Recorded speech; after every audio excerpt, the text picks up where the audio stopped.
السلام علیکم ورحمۃ اللہ وبرکاتہ۔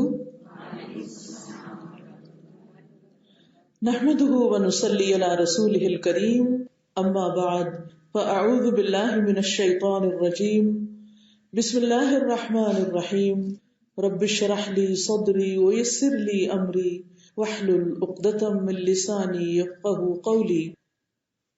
والعصر، قسم ہے زمانے کی، ان الانسان لفی خسر، بے شک انسان خسارے میں ہے، نقصان میں ہے، لاس میں ہے۔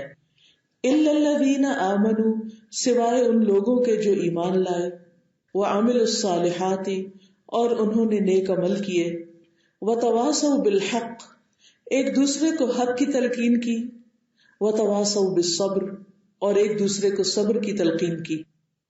اللہ سبحانہ وتعالیٰ کے اسی ارشاد کے مطابق ہم سب کا یہ فریضہ بنتا ہے کہ ایمان لانے کے بعد، نیک اعمال کرنے کے بعد اپنی ذاتی زندگی میں ہم معاشرے کی سطح پر، سوسائٹی میں، کمیونٹی میں ایک دوسرے کو حق بات، خیر کی بات، بھلائی کی بات بتانے والے ہوں، اور ایک دوسرے کو سچائی کے راستے پر چلتے ہوئے جو مشکلات پیش آئیں ان میں صبر کی تلقین کرنے والے اور ایک دوسرے کا حوصلہ بڑھانے والے ہوں۔ اس سے انسان کی روحانی، اخلاقی اور ذہنی صحت بہترین رہتی ہے۔ آخرت کے ساتھ ساتھ دنیا کی بھلائیاں بھی انسان کو نصیب ہوتی ہیں۔ اسی فریضے کی ادائیگی کے تحت آج میں یہاں پر آئی ہوں اور آپ سب کے بیچ میں چند باتیں اچھے تعلقات کے بارے میں کروں گی، کیونکہ اچھے تعلقات کا ہونا ہم سب کی ضرورت ہے۔ انسان ایک ایسی مخلوق ہے کہ جسے انس ہی انسانوں سے ملتا ہے۔ انسان کا جو لفظ ہے وہ انس سے نکلا ہے۔ کیوں؟ اس لیے کہ انسان سے انس پاتا ہے۔ اللہ سبحانہ وتعالیٰ نے آدم علیہ السلام کو اپنے ہاتھ سے بنایا اور پھر ان کی پسلی سے حضرت حوا کو پیدا کیا، کیونکہ تنہا رہنا ان کے لیے مشکل تھا، تو ان کے انس کے لیے، ان کی کمپنی کے لیے حضرت حوا کو پیدا کیا گیا۔ وَخَلَقَ مِنْهَا زَوْجَهَا، اور پھر اس کے بعد وَبَثَّ مِنْهُمَا رِجَالًا كَثِيرًا وَنِسَاءً، اس نے بہت سے مرد اور عورتیں دنیا میں پھیلا دیے۔ اور آج آپ دیکھیں کہ دنیا ملینز نہیں بلینز میں اس پلانٹ پر لوگ آباد ہیں، اس دنیا میں ہر رنگ اور نسل کے لوگ، لیکن ایک چیز سب میں کامن ہے، اور وہ یہ کہ تمام انسانوں کو ایک دوسرے کی ضرورت رہتی ہے اپنی مختلف حاجات اور ضروریات پوری کرنے کے لیے۔ کوئی بھی انسان اکیلے رہنے سے گھبراتا ہے، اور یہ ہم سب کو معلوم ہے کہ اکیلے زندگی بسر نہیں کی جا سکتی، اور ویسے بھی وہ انسان بہتر ہے جو لوگوں کی تکلیفیں برداشت کرتے ہوئے ان کے ساتھ ملتا جلتا رہے، پھر بھی ان کے بیچ میں رہے، بنسبت اس کے کہ وہ سب سے کاٹ کر الگ ایک طرف ہو جائے۔ لیکن جب انسان سب کے ساتھ ملتا جلتا ہے، خواہ اس کا گھر ہو، گھر کے افراد ہوں، خاندان کے افراد ہوں، نیبرز ہوں، ایک شہر میں رہنے والے لوگ ہوں، ایک ملک میں رہنے والے لوگ ہوں، تو جس سطح پر انسان کو دوسرے انسانوں سے واسطہ پڑتا ہے، وہاں اسے بعض اوقات مزاجوں کے اختلاف کی وجہ سے، سوچ کے اختلاف کی وجہ سے، ذہنی سطح کی اختلاف کی وجہ سے ایک دوسرے سے بعض اوقات غلط فہمیاں پیدا ہو جاتی ہیں، اور ان کے نتیجے میں مشکلات پیدا ہو جاتی ہیں۔ جہاں انسان کے لیے انس کا باعث ہے، خوشی کا باعث ہے، وہاں انسانوں سے تکلیفیں بھی پہنچتی ہیں۔ تو ہم اس صورت میں پھر کس طرح زندگی بسر کریں جب ہم لوگوں میں رہنا بھی چاہتے ہیں اور وہ ہمیں اچھے بھی لگتے ہیں، لیکن پھر انہی سے ہمیں شکایات پیدا ہو جاتی ہیں، پھر ہمارا دل کھٹا ہونے لگتا ہے اور ہم سوچتے ہیں کہ بہتر ہے کہ ہم ان کو چھوڑ دیں۔ ٹھیک ہے، کچھ لوگوں کو تو آپ چھوڑ بھی سکتے ہیں، کچھ لوگوں سے آپ کنارہ کشی کر سکتے ہیں، آپ کی چوائس ہے آپ کس سے ملیں، آپ کس سے نہ ملیں، لیکن کچھ لوگ ایسے ہوتے ہیں کہ جن کو آپ چھوڑ نہیں سکتے، وہ آپ کے خون کے رشتے ہوتے ہیں، وہ آپ کے سسرالی رشتے ہوتے ہیں، وہ آپ کی رضاعت کے رشتے ہوتے ہیں، جن کو جوڑ کر رکھنے کا اللہ سبحانہ وتعالیٰ نے حکم دیا، جن کے ساتھ احسان کا حکم دیا، جن کے ساتھ مل جل کر بہرحال ہمیں زندگی بسر کرنی۔ تو آئیے دیکھتے ہیں کہ قرآن و سنت میں ہمیں اس بارے میں کیا تعلیمات ملتی۔ سب سے پہلے سورۃ النساء کی آیت نمبر 36 میرے سامنے ہے۔ اللہ سبحانہ وتعالیٰ فرماتے ہیں وَاعْبُدُوا اللَّهَ وَلَا تُشْرِكُوا بِهِ شَيْئًا وَبِالْوَالِدَيْنِ إِحْسَانًا وَبِذِي الْقُرْبَى وَالْيَتَامَى وَالْمَسَاكِينِ وَالْجَارِ ذِي الْقُرْبَى وَالْجَارِ الْجُنُبِ وَالصَّاحِبِ بِالْجَنبِ وَابْنِ السَّبِيلِ وَمَا مَلَكَتْ أَيْمَانُكُمْ ان اللہ لا يحب من کان مختالا فخورا۔ اور اللہ کی عبادت کرو اور اس کے ساتھ کسی کو شریک نہ بناؤ، اور ماں باپ کے ساتھ اچھا سلوک کرو، اور قرابت والے کے ساتھ یعنی رشتہ دار کے ساتھ، اور یتیموں اور مسکینوں کے ساتھ، اور قرابت دار ہمسائے کے ساتھ، اور اجنبی ہمسائے کے ساتھ، اور پہلو کے ساتھی، ساتھ بیٹھنے والوں کے ساتھ، مسافر کے ساتھ، اور ان کے ساتھ بھی جن کے مالک تمہارے دائیں ہاتھ بنے ہیں۔ یقیناً اللہ ایسے شخص سے محبت نہیں کرتا جو اکڑنے والا، شیخیاں مارنے والا۔ تو اس سے ہمیں پتہ چل جاتا ہے کہ اللہ تعالیٰ ہم سے کیا چاہتا ہے، کہ ہمیں کس طرح رہنا چاہیے، لوگوں کے ساتھ ہمارے تعلقات کیسے ہونے چاہیے۔ سورۃ البقرہ میں بھی اللہ تعالیٰ فرماتے ہیں وَإِذْ أَخَذْنَا مِيثَاقَ بَنِي إِسْرَائِيلَ، جب ہم نے بنی اسرائیل سے پکا وعدہ لیا۔ کس بات کا وعدہ؟ لا تعبدون الا اللہ، کہ اللہ کے سوا کسی کی عبادت نہیں کرو گے، وبالوالدین احسانا، اور والدین کے ساتھ احسان کرنا، وذی القربى، اور رشتہ داروں کے ساتھ، والیتامی، اور یتیموں کے ساتھ، والمساکین، اور مسکینوں کے ساتھ۔ لیکن پھر کیا ہوا؟ اس کے بعد فرمایا وَأَقِيمُوا الصَّلَاةَ وَآتُوا الزَّكَاةَ، نماز ادا کرنا، زکوٰۃ ادا کرنا۔ ثُمَّ تَوَلَّيْتُمْ إِلَّا قَلِيلًا مِّنْكُمْ، پھر تم منہ موڑ گئے سوائے چند ایک کے، بہت تھوڑے بچے جنہوں نے اس حکم پر عمل کیا۔ وَأَنْتُمْ مُعْرِضُونَ، اور تم ہو ہی منہ موڑنے والے، یعنی اللہ تعالیٰ کے احکامات سے۔ آج ہمارا حال بھی بنی اسرائیل جیسا ہے کہ جن کاموں کے کرنے کا اللہ تعالیٰ نے ہمیں حکم دیا ہے، سب سے پہلی چیز اللہ کی عبادت اور شرک سے پرہیز، جو ان دونوں آیتوں میں ہمیں ملتا ہے کہ پہلا حق اللہ سبحانہ وتعالیٰ کا ہے، اس کے بعد دوسرا حق وبالوالدین احسانا، والدین کے ساتھ احسان کرنے کا، اس کے بعد باری آتی ہے وذی القربی، رشتہ داروں کے ساتھ، پھر والیتامی والمساکین، یتیموں اور مسکینوں کے ساتھ، اس کے بعد حکم ہے وَأَقِيمُوا الصَّلَاةَ وَآتُوا الزَّكَاةَ، کہ اللہ کے حقوق بھی ادا کرو، یعنی نماز بھی قائم کرو اور زکوٰۃ بھی دو۔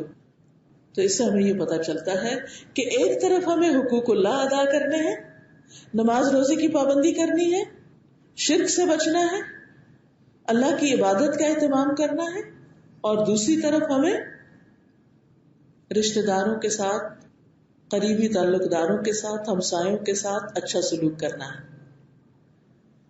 اگر ہم ایسا کریں گے تو اللہ کے محبوب بندے بن جائیں گے، اور اگر ایسا نہیں کریں گے تو اللہ تعالیٰ نے صاف فرما دیا ان اللہ لا يحب، بے شک اللہ محبت نہیں کرتا، کس سے؟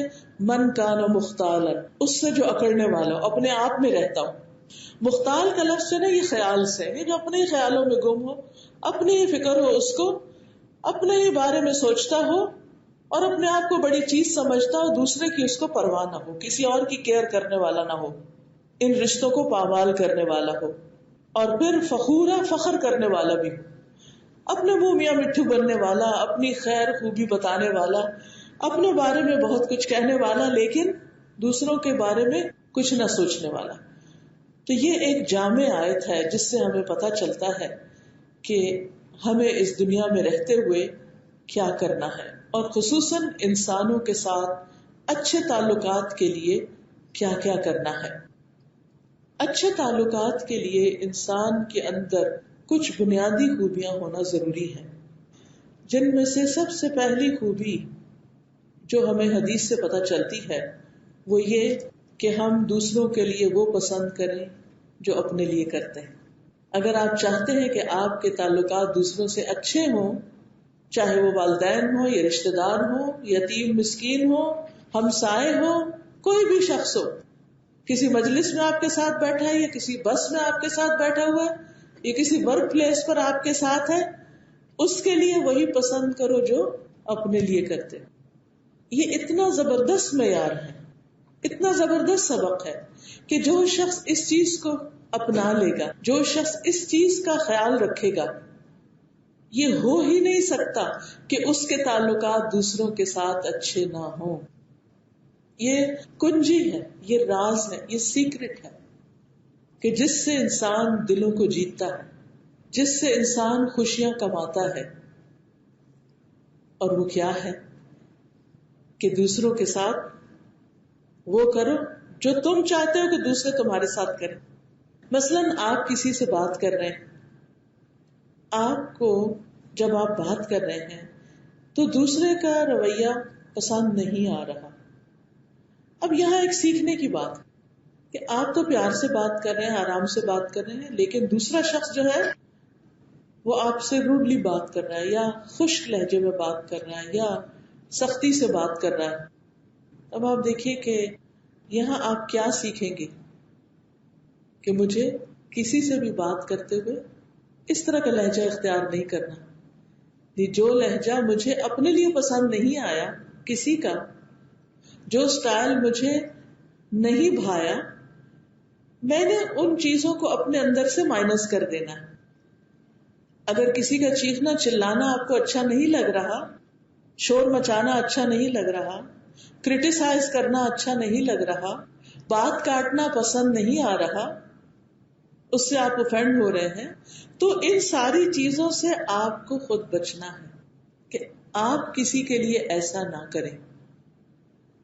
مثلاً آپ بات شروع ہی کرتے ہیں کہ دوسرا شخص بیچ میں ہی کاٹ دیتا ہے، آپ پیار سے بات کرنے لگتے ہیں اور دوسرا شخص آپ کو وہیں سٹاپ کر دیتا ہے. ایسے میں آپ وہاں سے ایک بہت اہم سبق لیں گے کہ جب میرے ساتھ کوئی اس طرح کی بات کرے گا تو میں اس کی بات یوں نہیں کاٹوں گی. اور اس طرح انسان ہمیشہ ہیومن انٹریکشن سے بہت کچھ سیکھتا چلا جاتا ہے. اپنے رویے کی اصلاح کرنے کے لیے ضروری ہے کہ ہم دوسروں کے رویوں پر غور کریں اور ان کے اندر جو ناپسندیدہ چیزیں ہیں وہ اپنی شخصیت سے، اپنے اخلاق سے، اپنے رویے سے بالکل باہر نکال دیں، ان کو مائنس کر دیں. نبی صلی اللہ علیہ وسلم نے فرمایا 3 قسم کے لوگ جنتی ہیں. ایک وہ شخص جو ہر قرابت دار اور ہر مسلمان کے لیے نرم دل ہو. ایسا شخص جنتی ہے جو دوسروں کے لیے نرم دل ہے، محبت کا معاملہ کرتا ہے، آرام سے بات کرتا ہے، اپنی ذات پہ سہ کر دوسروں کو کمفرٹ دیتا ہے، تابڑ توڑ جواب نہیں دیتا، اینٹ کا جواب پتھر سے نہیں دیتا، بلکہ جھکاؤ اختیار کر لیتا ہے، تواضع اختیار کر لیتا ہے. اور اللہ تعالیٰ کا وعدہ ہے کہ جو اللہ کے لیے تواضع اختیار کرے گا، ہمبل ہوگا، اللہ تعالیٰ اس کا درجہ بلند کر دیں گے، اس کو بلندی عطا کریں گے، اس کو عزت بخشیں گے. تو تعلقات کی خوبی میں دوسری اہم چیز نرم مزاجی، نرمی سے معاملہ کرنا، نرمی سے لین دین کرنا، لیتے ہوئے دیتے ہوئے، خواہ کھانا دے رہے ہوں یا کسی کی پیمنٹ کر رہے ہوں یا کسی کو کچھ بھی پکڑا رہے ہیں، تو بجائے اس کے کہ آپ اس کی طرف چیزیں پھینکیں، دیتے ہوئے آپ کے ہاتھ کا سٹائل روڈ ہو، کیونکہ باڈی لینگویج بھی ہوتی ہے نا، صرف انسان زبان سے بات نہیں کرتا، آپ کے ہاتھ بھی بولتے ہیں. اگر آپ بات کرتے ہوئے زور زور سے مکے مار رہے ہیں کہیں، یا آپ انگلیوں سے اشارے کیے چلے جا رہے ہیں یا اپنے ہاتھ لہرا رہے ہیں، تو آپ چاہے کتنا بھی سافٹ بولیں، جو آپ کی باڈی لینگویج ہے نا وہ دوسروں کو افینڈ کرے گی. تو مومن اپنے رویے میں، اپنے لین دین میں، ہر چیز کے اندر نرمی اختیار کرتا ہے۔ ابن مسعود رضی اللہ عنہ سے مروی ہے کہ رسول اللہ صلی اللہ علیہ وسلم نے فرمایا، کیا میں تم لوگوں کو ایسے شخص کے متعلق نہ بتاؤں جس پر دوزخ کی آگ حرام ہے اور وہ آگ پر حرام ہے؟ ہر وہ شخص جو قریب رہنے والا، نرم اور آسان ہے۔ تو تیسرا اہم اصول اس حدیث سے کیا پتہ چلتا ہے کہ لوگوں کے ساتھ معاملہ کرتے ہوئے آسانیاں پیدا کریں، مشکلیں پیدا نہیں کریں، مشاکل اور مسائل کا حل ڈھونڈیں، دوسروں کو صرف بلیم نہیں کریں بلکہ فیسیلیٹیٹ کریں۔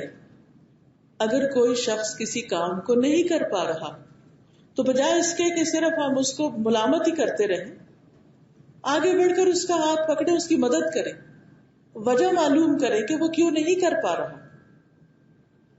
آسان رویہ۔ اب دیکھیے کہ ہر انسان کا ایک امیج ہوتا ہے نا، ہر انسان کا ایک امیج ہوتا ہے دوسرے کے دل میں، ایک خیال ہوتا ہے نا، ہر ایک کے ساتھ آپ کا ایک ایکسپیرینس ہوتا ہے۔ مختلف لوگوں کو جب آپ ڈسکرائب کرتے ہیں تو آپ کے جملے کیا ہوتے ہیں؟ بھئی وہ فلاں بہت ڈیفیکلٹ ہے، اس سے معاملہ کرنا بڑا مشکل ہے، اس سے بات کرنا بہت مشکل ہے۔ کسی کے بارے میں آپ کہتے ہیں وہ ایزی گوئنگ ہے، کوئی پرابلم نہیں، اس سے تو میں آرام سے بات کر سکتی ہوں۔ کسی کے بارے میں ہم کہتے ہیں نرمی تو کوئی اس سے سیکھے، کسی کے بارے میں کہتے ہیں اس کی سختی سے تو اللہ پناہ دے، اس سے بچائے۔ تب آپ دیکھیے کہ مختلف طرح کے لوگوں کے بارے میں ہم پہلے سے ہی ایک پری کانسیپٹ ہوتا ہے ہمارا معاملہ کرتے ہیں، اور پھر جب ہمیں پتا ہوتا ہے کہ ہم ایک خاص شخص سے مل رہے ہیں تو ہم پھر اس کے مطابق اپنا دفاع بھی پہلے سے کر کے جاتے ہیں کہ اگر وہ مجھے یوں کہے گا تو پھر میں یوں کروں گا، بس نہیں۔ اپنے آپ کو لوگوں کے رویے کے تابع نہ کریں، وہ جو بھی کریں آپ کو یہ دیکھنا ہے کہ آپ کو کیا کرنا ہے، آپ کی شخصیت کیسی ہونی چاہیے، آپ اللہ سبحانہ و تعالیٰ کی نگاہ میں کیسے جچیں گے۔ اللہ سبحانہ و تعالیٰ، کیونکہ ہمارا ہر عمل ظاہر میں یا باطن میں اس کے سامنے، تو اس کو میں کیسی لگتی ہوں؟ نرم اس لیے نہیں ہونا، آسان اس لیے نہیں ہونا کہ ہم لوگوں میں ہر دل عزیز ہو جائیں، یہ نیت کوئی بہت اچھی نہیں، اس لیے ہونا ہے کہ میں اللہ کی نگاہوں میں محبوب ہو جاؤں، کیونکہ اللہ سبحانہ و تعالیٰ کو وہ شخص پسند نہیں جو خود پسند ہو، فخر کرنے والا ہو، اکڑنے والا ہو، مغرور ہو، متکبر ہو، کسی سے بات کرنا پسند نہ کرے، ہر ایک کی بے عزتی کر دے، ہر ایک کو اپنے سے حقیر سمجھے۔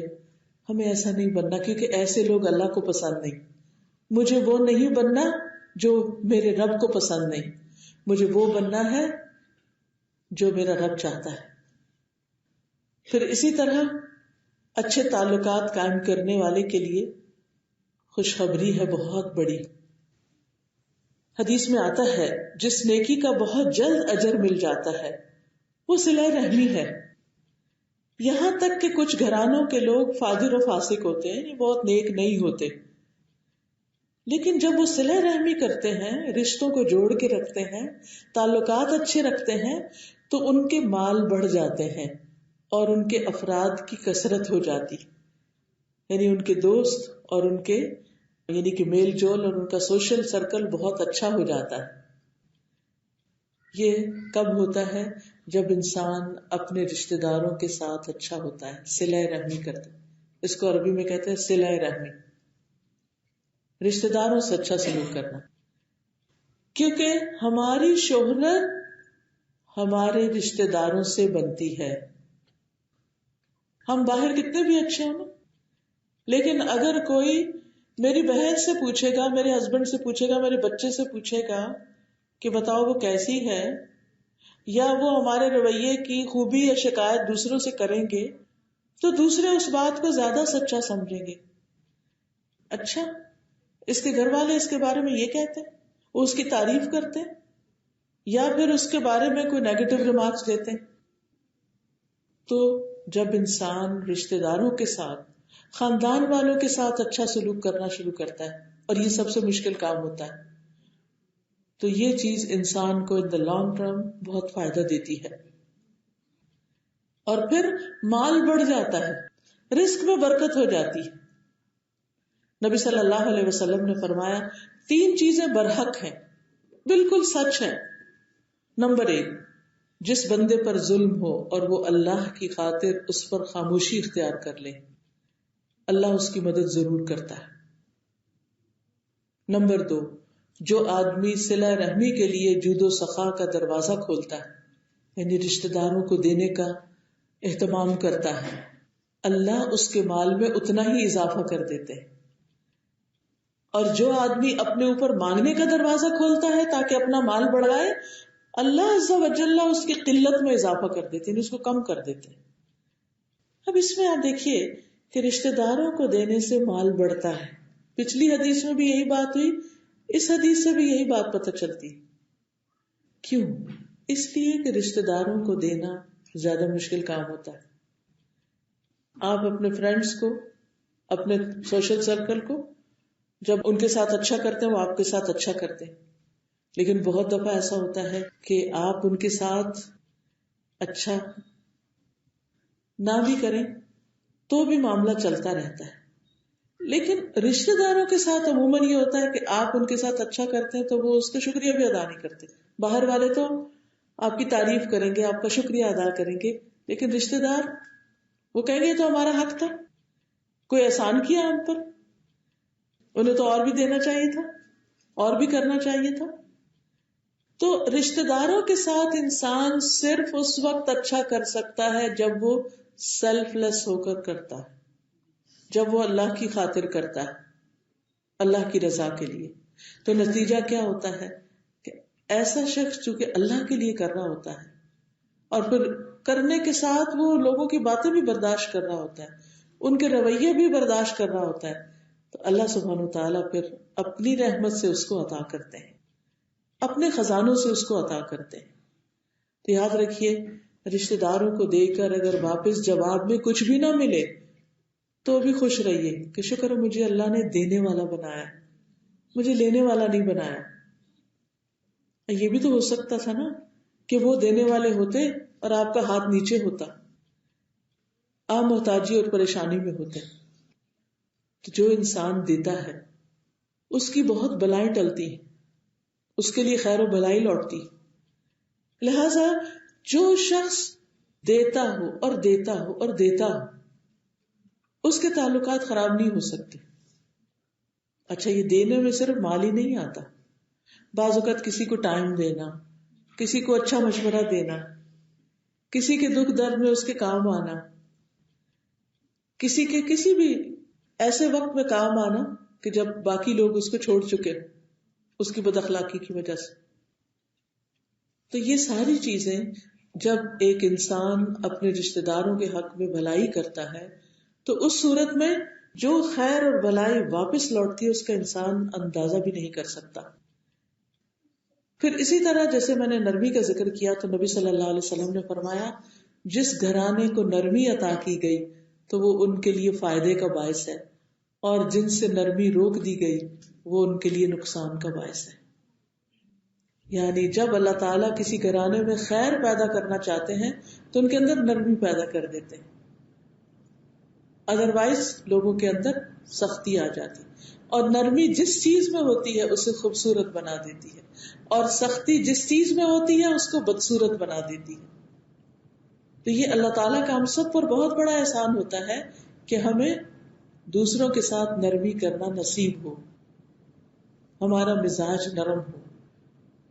پھر اسی طرح دوسروں کا احترام کرنا، عزت دینے والے کو ہی ملتی، محبت دینے والے کو ہی ملتی. آپ محبت دیں گے تو آپ کو محبت ملے گی، آپ دوسروں کا احترام کریں گے تو آپ کو واپس آپ کو رسپیکٹ ملے گی. اگر آپ دوسروں کا احترام نہیں دیتے یہ سوچ کر یہ تو کل کا بچہ ہے، یہ تو مجھ سے چھوٹا ہے، یہ تو مجھ سے کم پڑھا لکھا ہے، اس کے پاس تو مجھ سے مال کم ہے، جب ہم صرف ایکسپیکٹ کرتے ہیں کہ ہمیں ہی عزت ملتی رہے، ہمیں ہی حق ملتا رہے، ہماری ہی خدمت ہوتی رہے، ہمیں کو مال سے مدد ملتی رہے، اور ہم کسی کے لیے کچھ نہ کریں تو پھر تعلقات ہمیشہ دو طرفہ ہوتے ہیں. کوئی بھی ریلیشن شپ یک طرفہ یا ون سائیڈڈ نہیں ہوتا, ہارڈلی.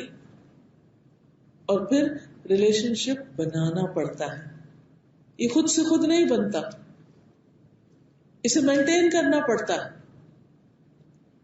اسے نبھانا پڑتا ہے. اس لیے انسان کو تعلقات کے اچھا رکھنے کے لیے ہمیشہ ان اصولوں پر عمل کرتے ہوئے کوشش کرتے رہنا چاہیے. پھر ایک اور اہم بات یہ ہے کہ انسان لوگوں کے ساتھ تعلق رکھنے میں میانہ روی اختیار کرے, اعتدال اختیار کرے. کسی بھی چیز میں جب انسان ایکسٹریم پر پہنچ جاتا ہے تو وہاں خرابی شروع ہو جاتی. آپ کسی کی محبت میں حد سے بڑھ جاتے ہیں تو وہاں بھی خرابی ہوگی, چاہے اپنے بچے ہی کیوں نہ ہو, کیونکہ اس طرح انسان پھر دوسروں کے حقوق نہیں دے پاتا. آپ کسی کی نفرت میں حد سے بڑھ جاتے ہیں تو بہت بڑی مشکلات پیدا ہو جاتی ہیں. نبی صلی اللہ علیہ وسلم کا طریقہ کیا تھا؟ آپ بات کرتے تھے تو مختصر کرتے تھے. جب آپ کھانا کھاتے تو بس ضرورت کا کھاتے, کھاتے ہی نہیں چلے جاتے تھے, بس اتنا کھاتے کہ جو بدن کو قائم رکھنے کے لیے کافی ہو. آپ کی چال میں بھی میانہ روی تھی. قرآن مجید میں اس کا حکم بھی دیا گیا, وقصد فی مشیک, اپنی چال میں درمیانہ روی اختیار کرو. تو یہ چال صرف سڑک پہ چلنا یا کسی واک وے پہ چلنا ہی نہیں, یہ چال زندگی کے ہر معاملے میں ہوتی, انسانوں سے تعلقات رکھنے میں. تو وقصد فی مشیک, اعتدال, میانہ روی. جب آپ انسانوں کے ساتھ اعتدال سے رہتے ہیں, آپ دیکھیے کہ خرابی پھر نہیں پیدا ہوتی. خرابیاں کب پیدا ہوتی ہیں؟ جب آپ دوسرے کی زندگی میں اتنا انٹرفیئر کر دیتے ہیں, اتنی مداخلت کر دیتے ہیں کہ پھر دوسرا شخص آپ سے گھبرا جاتا ہے اور وہ پھر اپنے آپ کو پیچھے کر لیتا ہے. ایون اپنے بچے جب ان کی شادی ہو جاتی ہے نا, چاہے بیٹا ہو یا بیٹی ہو, تو ان کو آزاد کر دینا چاہیے. آزاد کرنے کا مطلب کیا ہے کہ ہر چیز میں ان کا پیچھا نہیں کرنا چاہیے. اب اگر آپ بیٹیوں کے ہر معاملے میں مداخلت کریں گے, کیا کھایا تھا, کیا پیا تھا, کہاں گئے تھے, تمہیں کیا ملا, عید پہ کیا گفٹ ملا, اینیورسری پہ کیا ملا, فلاں کیا ہوا, نتیجہ کیا ہوگا؟ اگر آپ کو اچھی خبر ملے گی تو ویل اینڈ گڈ, لیکن اگر اچھی خبر نہیں ملے گی تو رنج و غم میں ہی اضافہ ہوگا. اور اگر ان معاملوں کو آپ اللہ کے سپرد کر دیتے ہیں کہ میں نے تو اللہ کے حوالے کر دیا, اب آگے اس کی اپنی قسمت ہے, تو آپ دیکھیں گے کہ آپ کا دل سکون میں رہے گا. اسی طرح بیٹا ہو, بہو گھر میں آئی, اگر ہر بات پر آپ روک ٹوک کریں گے, نوک جھونک کریں گے اور بات پہ تنقید کریں گے تو نتیجہ کیا ہوگا؟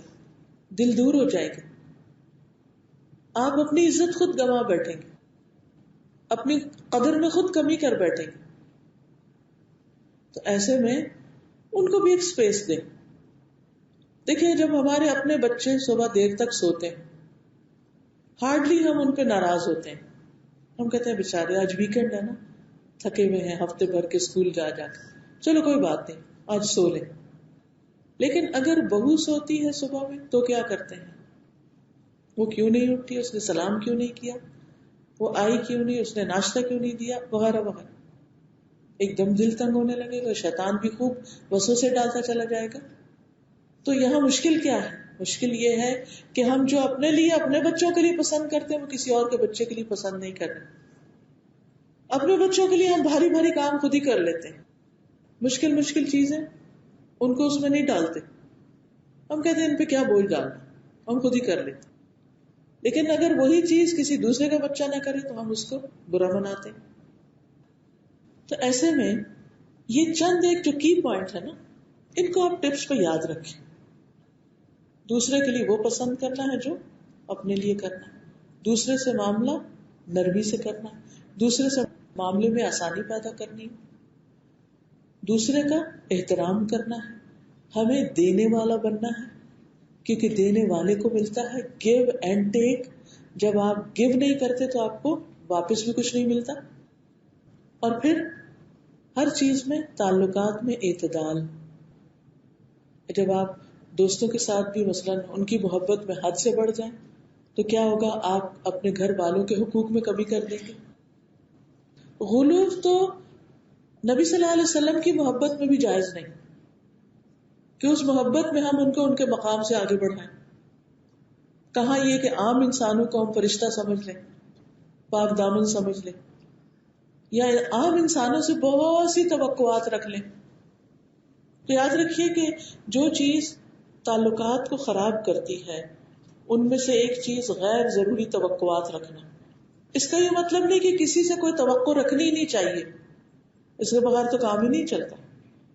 ہمیں ایک دوسرے سے ایکسپیکٹیشنز ہوتی ہیں اور ہونی چاہیے، لیکن کون سی ایکسپیکٹیشن ہونی چاہیے؟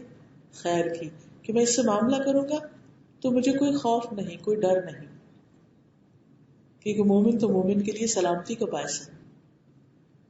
اب کیا ہوتا ہے کہ جب آپ دوسرے کو آپ سے کوئی توقع ہے اور اچھی توقع ہے اور آپ اس پہ پورا نہیں اترتے، مثلا آپ نے کسی کام کے کرنے کا وعدہ کیا اور وقت پر اس کو نہیں کیا، اس سے آپ دیکھیں کہ دوسرے شخص کے لیے کس قدر پریشانی کی بات ہوگی. اب کیا یہاں تعلقات درست رہ سکتے ہیں؟ مثلا آپ کے شوہر آپ سے کہتے ہیں کہ میں 8 بجے گھر آ جاؤں گا. اب آپ انتظار میں ہیں، توقع رکھے ہوئے کہ 8 بجے آ جائیں گے، لیکن 8 کیا 9 بج جاتے ہیں، 10 بج جاتے ہیں اور وہ آنے کا نام نہیں لے رہے. اور آپ سارے دن کے تھکے ہوئے ہیں، انتظار میں کہ وہ آئے، کھانا لگے اور پھر اس کے بعد آپ بھی آرام کریں. جب توقع میں پورا نہیں اترے گا دوسرا شخص، تعلقات کیسے اچھے رہ سکتے؟ یا تو آپ پہلے ہی بتا دیں دوسرے کو کہ آج کام زیادہ ہے، میں 8 بجے نہیں 10 بجے آؤں گا، تو دوسرا شخص توقع نہیں رکھے گا آپ سے، آپ کا انتظار نہیں کرے گا. وہ اکارڈنگلی اپنے آپ کو بھی اور اپنے گھر کو بھی اور باقی چیزوں کو مینج کرے گا. ٹھیک ہے، کسی کے دیر سے آنے میں کچھ نہ کچھ تو تکلیف ہوتی ہے، لیکن انسان اس کو برا نہیں مناتا دوسرے کی مجبوری سمجھ کر. اسی طرح عام دوسرے انسانوں کے ساتھ بھی جب ہم دوسروں سے توقع رکھتے ہیں یا دوسرے ہم سے کوئی توقع رکھتے ہیں اور ہم اس کو پورا نہیں کرتے تو پھر دوسرے ڈس اپوائنٹ ہوتے ہیں. اب دیکھیے کہ شادی سے پہلے جو لوگ ہمیں بڑے اچھے لگتے ہیں، شادی کے بعد ان سے دل دور کیوں ہونے لگتے ہیں؟ چاہے شوہر ہو، ساس سسر ہو، بہو ہو، باقی رشتے دار ہو، ایسا کیوں ہوتا ہے؟ اس میں کبھی آپ نے سوچا کہ بنیادی وجہ کیا ہے؟ خرابی کی جڑ کیا ہے؟ کہ جو انہوں نے آپ سے توقعات رکھی تھی آپ نے وہ پوری نہیں کی. مثلا ایک لڑکی جب شادی کرتی ہے تو اس کو توقع ہوتی ہے کہ شوہر اس کا بوجھ اٹھائے گا، اس کو نان نفقہ دے گا، اس کو جیب خرچ دے گا، اس کی ضروریات پوری کرے گا. اور وہ دیکھتی ہے کہ شوہر اچھا کماتا بھی ہے، اچھی جاب پر بھی ہے، لیکن جب وہ شادی ہو کر جاتی ہے اور شوہر اپنے بنیادی فرائض بھی پورے نہیں کرتا تو پھر آپ دیکھیے کہ اس لڑکی کا دل کیسے ٹوٹتا ہے. جب اس کو اس کا حق نہیں ملتا تو نتیجہ کیا نکلتا ہے؟ یہ حق دینے کو بھی پھر تیار نہیں ہوتی، اس سے تعلق اور زیادہ خراب ہوتا ہے، اور پھر کھچاؤ بڑھتے بڑھتے بڑھتے بعض اوقات سب کچھ ہی ختم ہو کر رہ جاتا ہے، گھر اجڑ کر رہ جاتے ہیں. تو اچھے تعلقات کے لیے ضروری ہے کہ دوسروں کی توقعات پہ پورا اترا جائے. 100% نہ صحیح، لیکن اپنی حیثیت اور اپنی طاقت اور ہمت کے مطابق جتنا آپ کر سکتے ہیں. مثلا آپ اپنے گارڈن میں کوئی فروٹ ٹری لگاتے ہیں، آپ کو یہ توقع ہوتی ہے کہ 3 سال بعد 4 سال بعد یہ درخت پھل دے گا. پھر کیا ہوتا ہے؟ 4 سال بعد وہ پھل دینے لگتا ہے، اور جب آپ اس پر کچے پکے بھی پھل لگے دیکھتے ہیں تو آپ کا دل کتنا خوش ہو جاتا ہے. کیوں خوش ہوا آپ کا دل؟ کیونکہ وہ درخت آپ کی توقع پر پورا اترا. چاہے وہ 100% اس کے پھل پکے ہوئے اچھے قسم کے نہیں بھی تھے، لیکن جس قسم کا آپ نے لگایا اس کے مطابق، یہ تو آپ کا قصور ہے نا، آپ نے کون سی کوالٹی لگائی. دھوکہ کھایا تو اور بات ہے، لیکن بعض اوقات ہوتا ہے نا کہ قیمتی چیزیں بھی ہوتی ہیں، سستی بھی ہوتی ہیں اور گھٹیا قسم کی بھی ہوتی ہے. اگر ہماری چوائس ہی گھٹیا ہو تو پھر بعد میں تو شکوہ شکایت کس چیز کی. لیکن اگر آپ نے اچھی کوالٹی کا درخت لگایا اور پھر وہ وقت پر پھول پھل لے آیا تو آپ کا دل باغ باغ ہو جاتا ہے. اسی طرح آپ شادی کے بعد اپنی بہو سے جیسے کچھ توقعات رکھتے ہیں کہ پڑھی لکھی لڑکی ہے، دین جانتی ہے، تو آپ کو اس سے خاص قسم کی ایکسپیکٹیشن ہو جاتی. پھر اگر وہ اس ایکسپیکٹیشن پر پورا اترتی ہے تو اس کی قدر اور محبت دلوں میں بڑھتی چلی جاتی، اور اگر وہ پورا نہیں اترتی تو اس کا لیول پھر کم ہونا شروع ہو جاتا ہے. اسی طرح جب آپ کسی کے گھر جاتے ہیں تو آپ کو کچھ توقعات ہوتی ہیں، اگر وہ اس پر پورا نہیں اترتا وہ شخص تو آپ کو فرسٹریشن ہوتی. آپ کو اپنے بچوں سے فرسٹریشن کب ہوتی ہے سوچئے ذرا، جب وہ آپ کی توقع پر پورا نہیں اترتے. آپ سمجھتے ہیں کہ یہ بچہ اتنا انٹیلیجنٹ ہے کہ یہ اور یہ چیز پڑھ سکتا ہے، اور پھر وہ پڑھ کے نہیں دیتا، کام نہیں کر کے دیتا جو آپ اس کو کہتے ہیں، تو اس سے کیا ہوتا ہے؟ آپ پریشان ہوتے ہیں، آپ ٹینشن کا شکار ہوتے ہیں، آپ غصے میں آتے ہیں، آپ ڈانٹ ڈپٹ شروع کر دیتے ہیں، اور بعض پیرنٹس تو مارنا بھی شروع کر دیتے ہیں. کیوں؟ اس لیے کہ وہ توقع پر پورا نہیں اترا. آپ جو اس سے ایکسپیکٹ کرتے تھے اس نے وہ نہیں کیا. آپ کسی جگہ پر کچھ خریدنے کے لیے جاتے ہیں، آپ ایک دفعہ کچھ خرید کے لائیں گے جو اس پر لکھا ہے کہ اس چیز میں یہ اور یہ فائدہ ہے، جب آپ آ کے دیکھیں گے تو وہ چیز ویسی نہیں نکلے گی، تو نیکسٹ ٹائم کیا کریں گے؟ آپ وہاں جائیں گے نہیں. تو آپ دیکھیے کہ اللہ نے اس کائنات کو اس طرح بنایا ہے کہ اس میں جتنی بھی چیزیں کام کر رہی ہیں نا، مثلا سورج سے کیا توقع ہوتی ہے کہ جب وہ نکلے گا تو کیا دے گا؟ روشنی دے گا. بادلوں سے کیا توقع ہوتی ہے کہ جب آئیں گے تو کیا ہوگا؟ بارش برسے گی.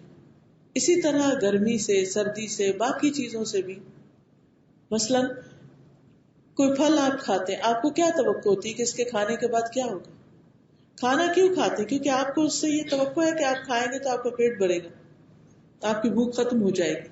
تو نتیجہ کیا ہوتا ہے کہ آپ پھر مشقت کر کے بھی آپ کھانا پکاتے ہیں، خوشی خوشی پکاتے ہیں، کیونکہ آپ کو پتا ہے کہ یہ کھا کر ہی پیٹ بھرے گا. پھر اس کام میں آپ مشقت بھی کر لیتے، محنت بھی کر لیتے. اسی طرح باقی چیز، تو مختلف چیزوں پر آپ غور کیجئے. تو اچھے انسان وہی ہیں دنیا میں جو دوسروں کی توقعات پر پورا اترنے کی کوشش کرتے ہیں. لیکن جو لوگ دوسروں کے حقوق ادا نہیں کرتے، جس چیز کو اللہ نے جوڑنے کا حکم دیا ہے اس کو کاٹ دیتے، یعنی تعلق داریوں کو لحاظ نہیں رکھتے، پھر وہ اللہ کی نگاہ میں بھی بڑے بدترین ہوتے ہیں. تعلقات تو خراب ہوتے ہی ہیں، لیکن اللہ کے یہاں بھی ان کا کوئی مقام نہیں ہوتا. حدیث میں آتا ہے، مسند احمد کی روایت ہے، رسول اللہ صلی اللہ علیہ وسلم فرماتے ہیں کہ اللہ کے بہترین بندے وہ ہوتے ہیں جنہیں دیکھ کر اللہ یاد آ جائے، اور بدترین بندے اللہ کے وہ ہوتے ہیں جو چغل خوری کرتے، دوستوں کے درمیان تفریق ڈالتے، باغی، بیزار اور سرکش، جس کے اوپر مختال فخورا کہا گیا، سرکش. تو اب آپ دیکھیے بہترین بندے کون ہوئے؟ جن سے خیر کی توقع ہے، جنہیں دیکھتے ہی اللہ یاد آ جائے کہ یہ اللہ سے ڈرنے والے لوگ ہیں، ان سے ہمیں کوئی خوف خطرہ نہیں. ہم ان سے اگر کوئی اپنا راز شیئر کریں گے وہ کسی کو نہیں بتائیں گے. اگر ہم ان کو کچھ قرض دیں گے تو یہ واپس لوٹائیں گے. اور بدترین کون ہے کہ ان کے پاس بیٹھے تھے، انہوں نے تو کسی نہ کسی کی چغلی برائی کرنی ہی ہے، پہلے سے پتا ہوتا ہے. اور پھر لڑائی کرانے والے، تعلقات خراب کرانے والے، باہم محبت کرنے والوں میں جدائی ڈالنے والے. اور وہ کیسے ہوتی ہے جدائی؟ اس کی بات ادھر لگائی بجائی، جس کو کہتے ہیں ادھر کی ادھر، ادھر کی ادھر. تو ان چیزوں سے بچنے کی ضرورت. اور پھر باغی، بیزار، جو کہتے ہیں نا مردم بیزار، انسان بیزار، ہر ایک سے بیزار، ہر ایک میں کوئی نہ کوئی نقص نکال لیں گے، ہر ایک کو کرٹیسائز کریں گے، ہر ایک کے اندر کوئی نہ کوئی عیب ان کو ضرور نظر آ جائے گا. ایسے لوگ اللہ کو بھی پسند نہیں، اور ایسے لوگ بندوں کو بھی پسند نہیں آتے. دیکھیے آپ ان لوگوں کے پاس جانے سے گھبراتے ہیں نا کہ جو آپ کا اوپر سے نیچے تک جائزہ لیتے ہیں اور پھر کہیں نہ کہیں سے کوئی بات نکال کر آپ کو سنا ہی دیتے ہیں. آج آپ نے پہنا ٹھیک نہیں، آج آپ نے پکایا ٹھیک نہیں، آج آپ نے کھایا ٹھیک نہیں. کوئی دن ہو تو صحیح کہ جس میں انسان کہے کہ آج میں نے کچھ ٹھیک کیا. اور اگر ایسے لوگ گھر کے اندر ہی رہتے ہیں تو آپ خود سوچیے زندگی کتنی اجیرن ہو جائے. یہ یعنی جی صبر کا سخت امتحان، سخت آزمائش ہے. لیکن بعض اوقات ایسے لوگ ریئلائز ہی نہیں کرتے کہ وہ کر کیا رہے ہیں. وہ سمجھتے ہیں ہم حق پر ہیں اور ہمیں اجازت ہے ہم جو چاہیں کریں. تو یاد رکھیے کہ تعلقات دو طرفہ ہوتے ہیں اور ہر انسان کے ذمے دوسرے انسان کے حقوق ہیں. چاہے کوئی رشتہ دار ہے یا نہیں، چاہے مسلم ہے نان مسلم، کوئی بھی انسان، ہر انسان کا آپ پر کچھ حق ہے اور آپ کا اس پر کچھ حق ہے. اور دونوں اپنا اپنا فرض پورا کریں گے، دوسرے کو حق دیں گے تو ہی تعلقات خوشگوار ہوں گے. اب سوال یہ پیدا ہوتا ہے کہ لوگ عام طور پر ہمارا حق نہیں دیتے تو پھر ہم کیا کریں؟ ایسی صورت میں ہم حق دینے والے بنے اور اپنا حق اللہ سے مانگے. ہم حق دینے والے ہوں اور دوسرے اللہ سے مدد مانگے. اب آپ دیکھیے کہ تعلقات میں سب سے زیادہ کون مستحق ہے کہ جس کے ساتھ ہم احسن سلوک کریں؟ وہ ہے ہمارے والدین، پیرنٹس. قرآن مجید میں اللہ تعالیٰ فرماتے ہیں وَبِالْوَالِدَيْنِ إِحْسَانًا، سورۃ البقرہ میں، سورۃ الاسراء میں، سورۃ النساء میں بار بار یہ حکم دیا گیا. کیا؟ وَبِالْوَالِدَيْنِ إِحْسَانًا، کہ والدین کے ساتھ احسان کرو. کس طرح؟ نمبر 1، ان کا ادب اور احترام. ادب، رسپیکٹ. والدین کے لیے اللہ تعالیٰ فرماتے ہیں اگر ان میں سے کوئی ایک یا دونوں تمہارے سامنے بڑھاپے کی عمر کو پہنچ جائے تو انہیں اف تک نہ کہو، کیونکہ بڑھاپے میں انسان کمزور ہو جاتا ہے، اسے اپنے زبان پہ بھی بعض اوقات کنٹرول نہیں ہوتا، اپنے ایکشنز پر بھی نہیں ہوتا، دماغ کام نہیں کرتا، ایک ہی بات بار بار دہرائے چلے جاتا ہے، دوسرے اریٹیٹ ہوتے ہیں، بچے اس سے اوفینڈ ہوتے ہیں. تو اللہ تعالیٰ نے کیا سمجھایا ہم کو کہ دیکھو بڑھاپے میں ماں باپ کو اف نہیں کہنا، نہ انہیں جھڑکنا، ڈانٹنا بھی نہیں. دوا نہیں کھا رہے، وقت پر کھانا نہیں کھا رہے، بات نہیں سن رہے آپ کی، آپ نے ڈانٹ کے بات نہیں کرنی. ان سے بات کرو تو ادب سے کرو. قل لہما قولا کریما، عزت سے بات کرو. پھر والدین کے ساتھ معروف طریقے سے رہنا، خواہ وہ مسلمان نہ بھی ہوں. اس سلسلے میں کیا آتا ہے؟ اس سلسلے میں قرآن مجید میں آتا ہے اگر تجھ پہ وہ یہ دباؤ ڈالے کہ تو میرے ساتھ کسی چیز کو شریک بنائے جس کا تجھے علم نہیں تو ان کی بات نہیں ماننا. وہ صاحبہما فی الدنیا معروفا، ان کے ساتھ اچھے طریقے سے زندگی بسر کرنی. اگر وہ نان مسلم بھی ہیں تب بھی ان کا خیال رکھنا، عزت احترام سے ہی بات کرنی، کیونکہ وہ ماں باپ ہیں. ان کے سامنے ادب احترام سے بات، کندھے جھکا کے رکھنا. کندھے جھکا کے رکھنے کا مطلب کیا ہے؟ ہمبل ہونا، اوبیڈینٹ ہونا، ان کی بات سننا، کی بات پہ توجہ کرنا، اکڑ کے نہیں، ڈانٹ کے نہیں. پھر ان کے لیے دعائیں کرنا. وَقُلْ رَبِّ ارْحَمْهُمَا كَمَا رَبَّيَانِي صَغِيرًا، اللہ ان دونوں پہ رحم فرما جیسے انہوں نے مجھے بچپن میں پالا. آپ ایسا کر سکتے ہیں کہ اپنے قرآن مجید کو جس سے آپ روز تلاوت کرتے ہیں اس کا شروع کا صفحہ خالی ہوتا ہے نا، جہاں سے ہم کھولتے ہیں، وہاں پر آپ یہ دعا لکھ دیں تاکہ جب قرآن آپ پڑھیں اپنے ماں باپ کے لیے دعا کریں. آپ اپنے پیرنٹس کے لیے اچھے ہوں گے، آپ کے بچے آپ کے لیے اچھے ہوں گے. جو رسپیکٹ دے گا اس کو انشاءاللہ رسپیکٹ ملے گی بھی.